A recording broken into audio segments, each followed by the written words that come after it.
ഈ kitchen waste ഒക്കെ അവിടെ ഇവിടെയും വലിച്ചിടാണ്ട് ഡിസ്പോസ് ചെയ്യാൻ പറ്റിയ അടിപൊളി ഒരു ഐറ്റം ആണ് ഇത്. നമ്മുടെ കിച്ചൺ ബയോ വേസ്റ്റ് ബിന്ന്. ഇത് പഞ്ചായത്തിൽ നിന്ന് വെറും 150 രൂപയ്ക്ക് കിട്ടിയതാണ് കേട്ടോ. 3 ബോക്സ് ആണ് ഇതിൽ വരുന്നത്. ഇതിനാകെ ഒരു കാശ് വില വരുന്നത് നമുക്ക് ഈനാകുലം ഷോപ്പിൽ നിന്ന് വാങ്ങണം കേട്ടോ. ആദ്യമൊക്കെ ഇത് ഒരു ബോക്സ് പഞ്ചായത്തിൽ നിന്ന് ഫ്രീ ആയിട്ട് കിട്ടിയായിരുന്നേ. അപ്പൊ നമ്മൾ കിച്ചൺ വേസ്റ്റ് എന്തും ഇതിലേക്ക് ഇടാം കേട്ടോ.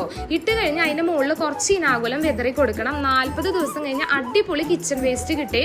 ഇതിന്റെ ഒരു മിഡ് സ്റ്റേജ് ഒക്കെ ആവുമ്പോൾ നമ്മുടെ BSF ലാർവകൾ ഇഷ്ടം പോലെ ഇതിൽ ഉണ്ടാവും കേട്ടോ.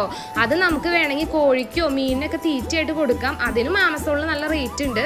അപ്പൊ ഇതിന് ഷോപ്പിൽ ഈ ബോക്സിന് 3000 റേഞ്ച് ഒക്കെ ഉണ്ട് കേട്ടോ. ഇതിന്റെ ആ സെന്ററിലെ പൈപ്പിലൂടെ വേസ്റ്റ് വെള്ളം അടിയിലെ ബോക്സിലേക്ക് വരെ അത് കളക്ട് ചെയ്ത് അത് നമുക്ക് ചെടിക്ക് ഇട്ട് കൊടുക്കാം. ഒരു 40 ദിവസം കഴിഞ്ഞ് കഴിയുമ്പോൾ നോക്കി നല്ല അടിപൊളി കിച്ചൺ വേസ്റ്റ് കിട്ടിയിട്ടുണ്ട് കേട്ടോ. ഒരു പുഴോ മണോ കാര്യങ്ങളോ ഒന്നുമില്ല കേട്ടോ. ഇത് നമുക്ക് എന്തും ഇട്ട് കൊടുക്കാം. നമ്മുടെ വേസ്റ്റ് എങ്ങനെ ഡിസ്പോസ് ചെയ്യണമെന്ന് വിഷമിക്കുകയും വേണ്ട കേട്ടോ. ഇതൊന്ന് വാങ്ങി